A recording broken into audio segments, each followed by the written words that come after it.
पाकिस्तान तहरीक इंसाफ के रहनुमा मियां महमूद रशीद की जेल में तबीयत नासाज हो गई है। मियां महमूद रशीद को सर्विसेज हॉस्पिटल इमरजेंसी मुंतकिल कर दिया गया है। इस पर हम बात करेंगे डॉन न्यूज़ के रिपोर्टर मियां शुएब से। शुएब, बताइएगा कैसी तबीयत है, डॉक्टर्स क्या बताते हैं इनके बारे में?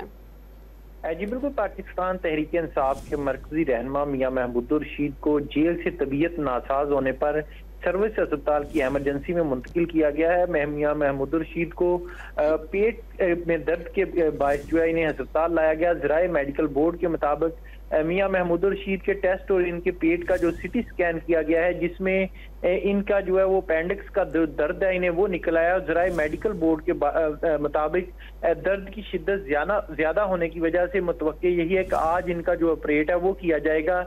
जबकि जो मेडिकल बोर्ड की सरबराही है प्रोफेसर यासीन रफ़ी वो कर रहे हैं, उनकी जानब से जो मजीद इनके जो टेस्ट और किए गए हैं, जिसकी रिपोर्ट बताया ये जा रहा है कि आज शाम तक आएगी, जिसके बाद इनके जो ऑपरेशन का वो फैसला किया जाएगा। जी बहुत शुक्रिया मियां शुएब, आपने अपडेट किया।